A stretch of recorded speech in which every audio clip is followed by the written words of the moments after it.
The Geosciences department is housed in Dyke Building, and on the ground floor we have this Earth and Mineral Sciences Museum. As scientists, we often have to communicate through formal research papers or in the classroom and lecture, and we aren't given a lot of opportunity to present our research or scientific findings in a more public context. And so getting this opportunity to present the research in a museum exhibit forces us to think about the research and the topics in a different way. We were interested in learning how these exhibits come about and how we could get involved and learn how to communicate science in this kind of dimension.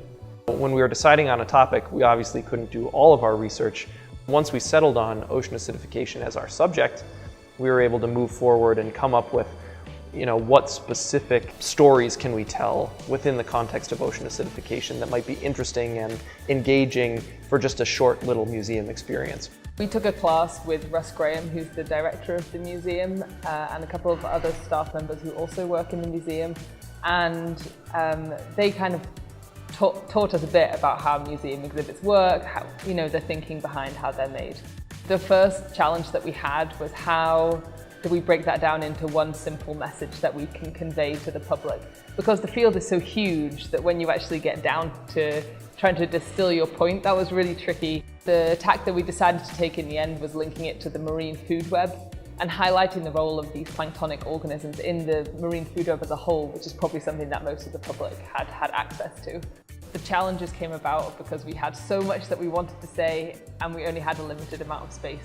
So we went through lots of rounds of cutting down the text and trying to pull in more images so that we could convey this message to people of all educational levels, all ages, all backgrounds. So one component that I think is really important is we came up with an interactive iPad exhibit that tried to tie the concepts of ocean acidification to the research and courses that are ongoing here at Penn State, because we have a lot of faculty who are doing the cutting edge research that inform the world on what's happening in the world's oceans. One of the really cool things actually that we were able to put into this exhibit was the 3D prints of the plankton. So as part of my research, I CT scanned the plankton. Then we have a new batch of 3D printers in the library at the Penn State campus at the Petit Library.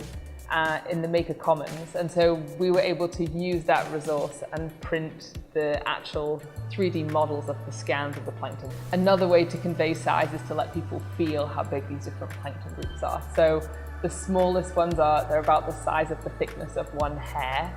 So it's quite hard to convey that in terms of size, and so we have different sandpapers or, just to convey the different sizes. We really hope that take away, more of an understanding of plankton and a greater understanding of what they do on an everyday basis and how that affects the ocean. One of the other things that we hope students take away from this is that Penn State is a leader in ocean acidification research, and we have faculty and students who are doing really interesting things here on campus that they can get involved with.